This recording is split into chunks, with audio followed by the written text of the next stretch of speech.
motivated. He's defended Apple's handling of its tax affairs, saying it pays a combined global rate of more than 26%. And he's told Irish media that the company has done nothing wrong. It's maddening. It's maddening. It's disappointing. It's clear that this comes from a political place. It has no basis in fact or in law. Unfortunately, it's one of those things we have to work through. When you're accused of doing something that is so foreign to your values, it brings out an outrage in you. The European Commission's competition chief, Margrethe Vestager, has responded to Tim Cook's comments, saying that the Commission's decision had nothing to do with politics. We rest our practices on something very fundamental and actually quite old as well. And the thing is that even if it weren't like this, we always have the courts sort of to keep us on a straight line based on facts. Because I don't think the courts will hear any kind of political opinions or feelings or what's in your stomach or whatever. They want the facts of the case, and that, of course, is what we have to produce. Well, for more on this, let's turn now to our North America technology correspondent, Dave Lee. Dave, Tim Cook clearly taking things very personally there, but isn't it a bit of a risky tactic to make a moral argument for a multi-billion-dollar corporation against paying taxes? I think depending on your view of Apple prior to this row, that's one way to take it. I mean, the company's obviously gone to a huge amount of effort to move itself around the world to minimise what it pays in tax, but Apple obviously maintains that it's always done that within the law, and it disputes some of the numbers that the European Commission were talking about earlier in the week, although when the European Commission was responding to that, they said, well, they were talking about subsidiaries, not Apple as a whole. It's all getting very bogged down in the technicalities of tax law, but Tim Cook very much making the emotional argument in their very selected interviews that went out today. Similar, in fact, to how Apple dealt with the row earlier this year about encryption, and it was all about gaining public support for their position. It seems they're using the same tactics to do that again in the hope that they will get some backing of the business community, but also just the general public in its stance on tax. But when a big company does what it can to avoid so much tax, then it's going to be a much harder sell to the public than the encryption row was earlier this year. And this whole issue is actually dividing a lot of opinion, but Apple does appear to be gaining some support. Yes, it certainly is, and there's been some notable support from Neelie Kroes, who's the former EU competition commissioner, and she had a reputation for being very, very harsh on technology companies, so much so that people called her Steely Neelie. But she has come out today, she's written in the Guardian newspaper, she's saying that while a lot has to be done about taxes, particularly with multinationals like Apple, retrospective punishments, as she put it, aren't the right way to go. And so while she's saying that Apple does need to perhaps pay more into the tax kitty around the world, particularly in Europe, she thinks state aid and punishing those laws isn't the way to do it. So that's a big coup for Apple. That's someone who has intimate knowledge of how the European Union works, saying this isn't the right thing to do. So Apple will be very, very pleased with that support, certainly. And an issue that isn't going to be resolved anytime soon. Dave Lee with the very latest. Thank you very much. Now, it is all about the wall. That appears to be Donald Trump's latest message as he pushes on with his campaign for the White House. Well, on Wednesday, he went to Mexico to meet President Peña Nieto and then flew back to the US to lay out his tough stance on immigration at a rally in Phoenix, Arizona. Our Washington correspondent Laura Bicker reports. The rumours were wrong. There is to be no pivot, no softening of his stance. Donald Trump is holding his course on immigration, starting with the policy that has become so popular with his voting base. We will build a great wall along the southern border, and Mexico will pay for the wall, 100%. As for the millions in the country illegally, Mr. Trump says it's time for them to leave. Only then can they apply to come back. Illegal immigrants who've committed crimes will be hunted down. I am going to create a new special deportation task force focused on identifying and quickly removing the most dangerous criminal, illegal immigrants in America who have evaded justice, just like Hillary Clinton has evaded justice, okay? This was a very different tone to the one he'd taken earlier with the Mexican president on a surprise visit. We did discuss the wall. We didn't discuss payment of the wall. However, this was disputed by President Peña Nieto, who said on Twitter, "At the beginning of the conversation with Donald Trump, I made it clear Mexico would not pay for the wall." Just one more controversy in a campaign which has already defied the odds. Laura Bicker, BBC News, Washington. Well, with me now to discuss this is the BBC's Katty Kay. Katty, it's a tale of two Trumps, isn't it? We've got presidential in Mexico and populist back in the US. Who do we believe? Well, you sort of feel that the person that went to Mexico is Trump trying to be on good behaviour, and the person who spoke so fervently and controversially in Arizona is the person Trump really is. And that he seemed more comfortable with. It's also probably a reflection of differences of opinion within his campaign. But for all of those campaign officials who had been telling us beforehand that Donald Trump was going to soften his position on immigration, he refuted all of them. And you can only suggest that somewhere between flying back from Mexico City to Phoenix, Arizona, he decided he was going to take a tough line on immigration again. And it's a short trip, isn't it? So does this mean that he's given up on trying to encourage the Hispanic vote? No, I think realistically, Donald Trump's chances after a year of all of the things that he said, all of those video clips about calling Mexicans rapists and criminals, building the wall, some of the disparaging comments he's made, he wasn't going to improve his standing with Hispanic voters, whatever he did, pretty much. And the trip to Mexico was more about looking presidential than about winning Hispanic voters. And the speech last night was about shoring up his base, giving them what he wanted, chucking red meat at the crowd. And I think he has decided he's not going to get those Hispanic voters, so he is going to stick true to his principles, and that's what he believes. What about moderate voters, though, those who might be wavering? Do you think the Mexico trip had any impact on them? I just don't know how many moderate voters there are left. I really don't know how many waverers, after a year and a half of two candidates who are incredibly well known, either through a reality television show or having been in the public eye for the last 20 years, it's very hard for me to believe that the number of Americans who have not made up their mind is very large. It's really, I think the number of what are called the persuadables is very small this time round. But they're also two of the most unpopular candidates in American history. There's got to be someone out there who's going, I can't do it for one or the other.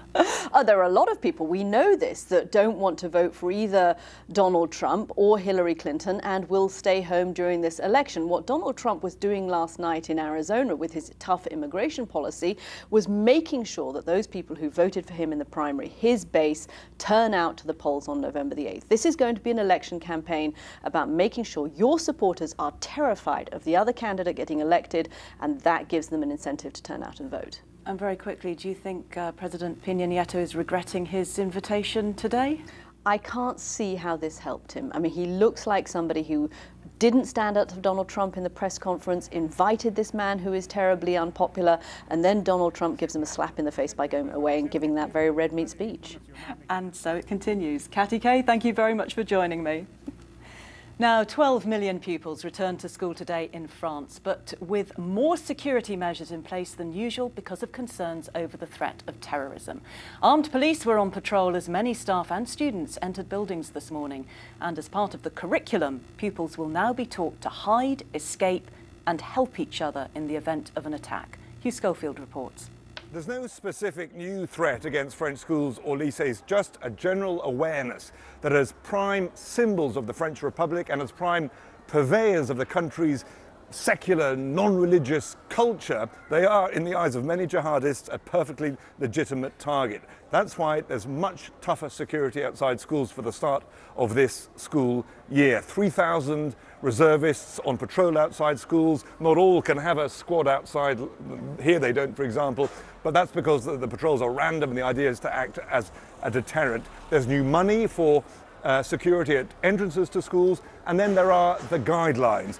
Every school in the country this term has to have a simulation exercise, simulating not a fire or a natural disaster, but a terrorist incursion. That's because the response of the children has to be different.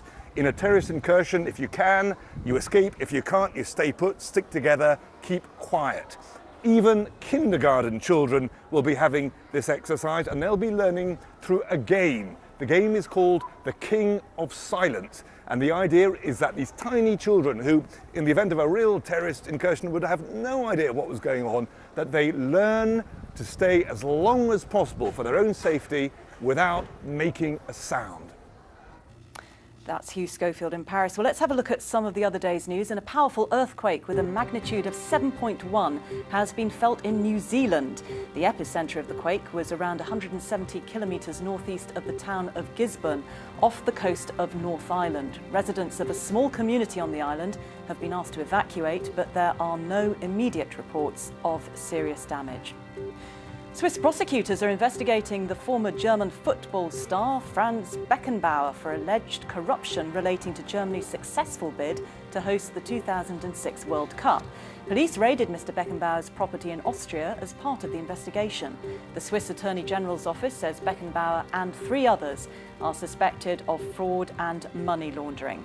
Beckenbauer denies wrongdoing.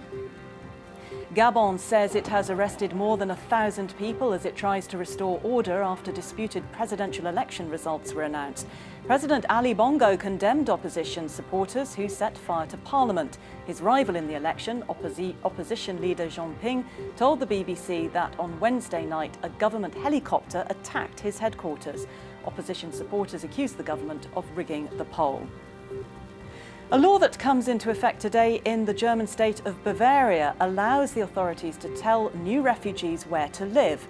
All refugees dependent on the state for benefits and housing will be allocated a town where they must settle for up to 3 years. Supporters say the law helps refugees integrate into German society, but critics say that integration depends more on helping refugees learn the language and find work.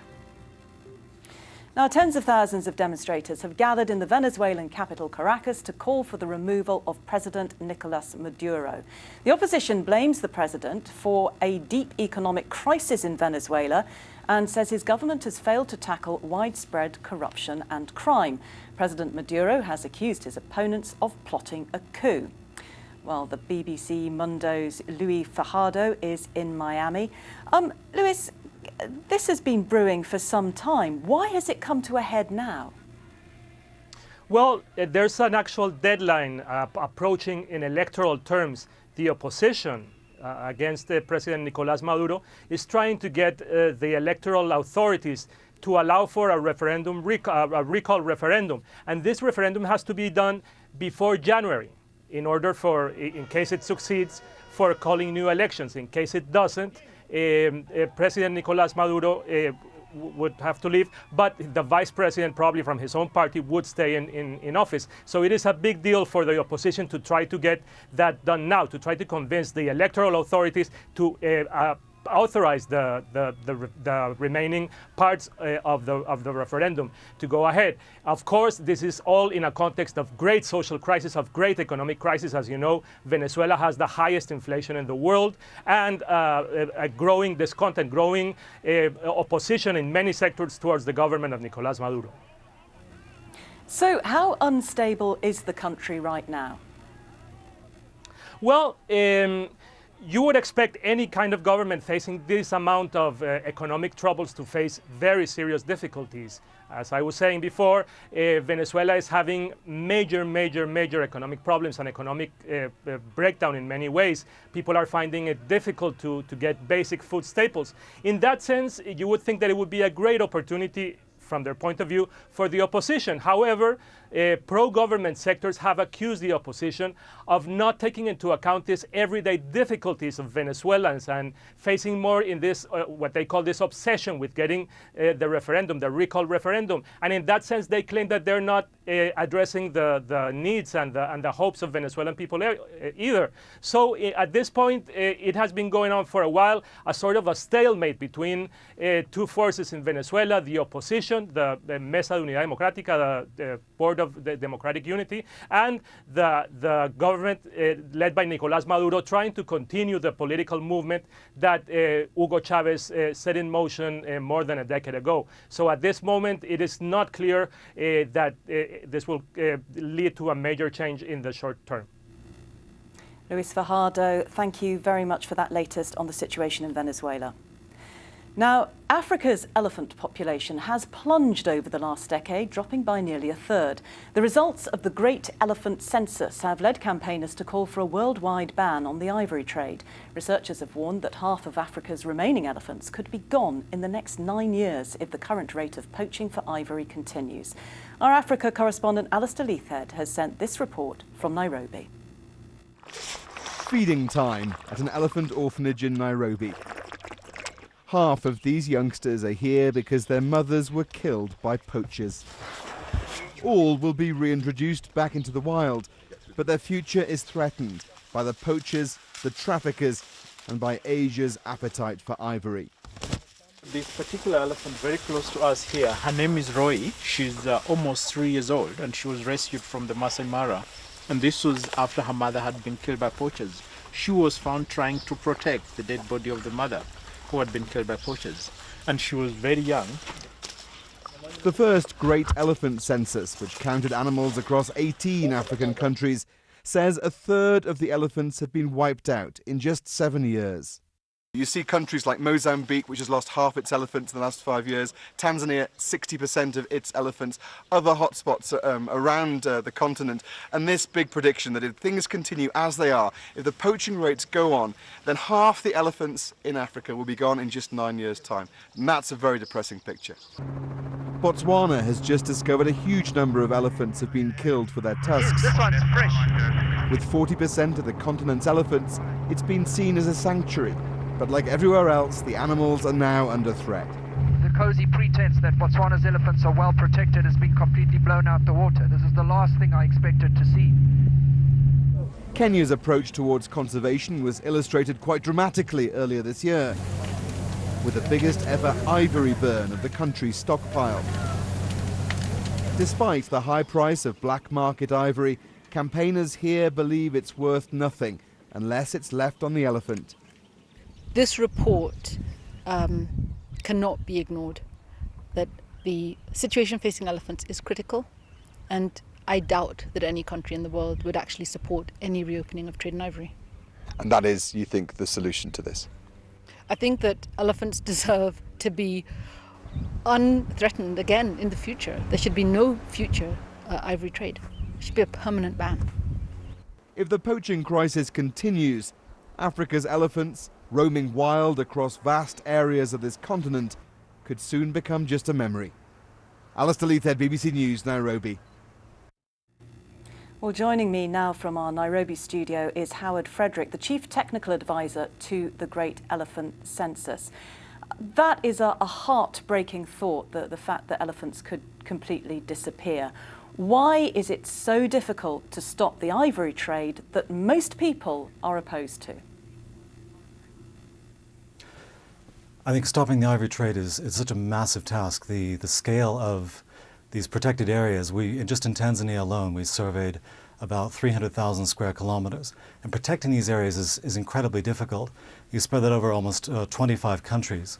And with this vast market of overseas just demanding so much more ivory year by year, it's an incredibly difficult task. So what does your census actually do? Why is it so important? This is the first time that we've had a chance to look on a continent scale, getting a snapshot of the entire continent, all the elephant populations in one go. Usually we get the information in bits and pieces. We get the news from Tanzania. We know that some of our protected areas may be under threat. Or we get news from Gabon or Cameroon. But when we get a picture across the entire continent, it allows us to focus to really understand the scale of the problem. It no longer becomes a rumor or occasional anecdote from the field. You get to see this incredible decline going on. And while we've been taking action in individual countries like Tanzania or Kenya, which have taken a lot of action recently when they realized there were increasing threats, now we can begin to change our focus to look at the markets. We can actually begin to see the scale of this problem and how massive it actually is. The other really important aspect of this is that we are beginning to see movement south. We've so far seen the forest elephants decline dramatically. We have the obvious declines in Mozambique and Tanzania, which are of great concern, but the worry is that it will continue on moving south, and we can't ignore it. We have to be aware the scale of this problem is only bad now, but it could get much worse. But what more can be done that hasn't already been tried? The thing is, there's so much more that hasn't been done yet. The scale of these areas is so huge. We have so many protected areas in Tanzania which have a very, very low number of scouts.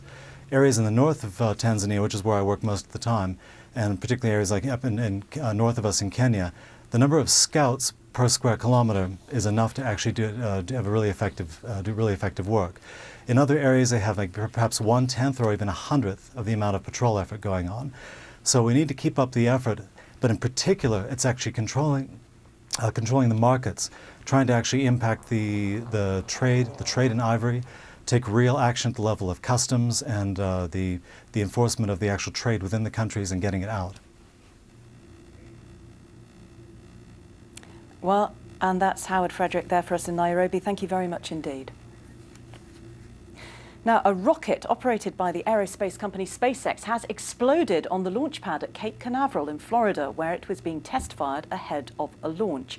The force of the blast shook buildings several miles away and sent a plume of smoke high above the complex. SpaceX said an anomaly had occurred while the rocket was being loaded with fuel. It said no one was injured. Well, Eric Berger is the senior space editor for the website Ars Technica. He has been following the events closely and joins us now from Houston in Texas.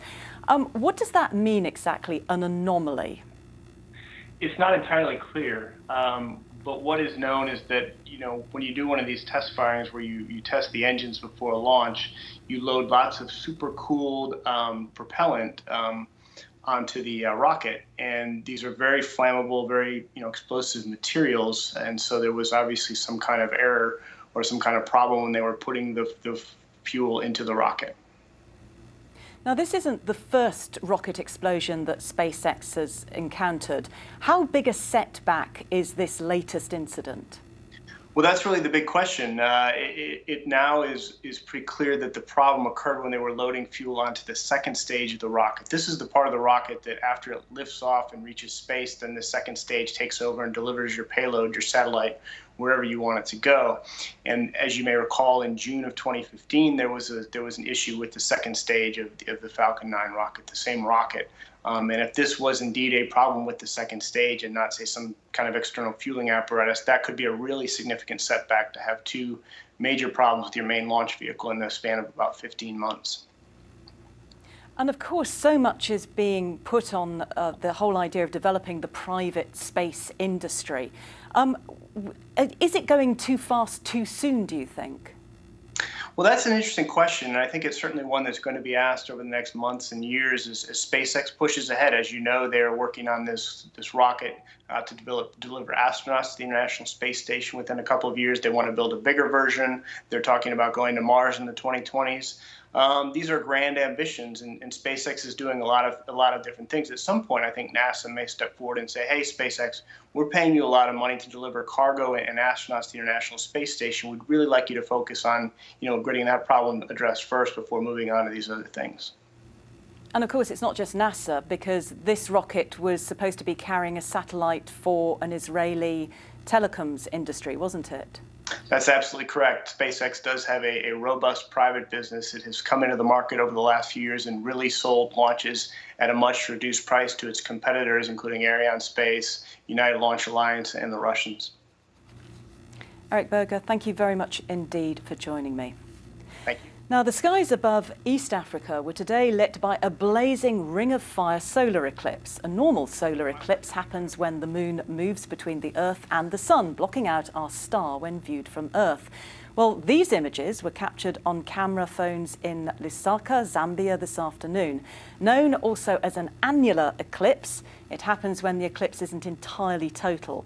And because of the movement of the moon, some of the sun is still visible around the outside, creating this stunning blazing ring of fire. Something that must have been quite a sight to see. And of course, now you don't even have to Google the definition. And that's all from the programme. Next we have the weather, but for now, Jane O'Brien and the rest of the team, goodbye.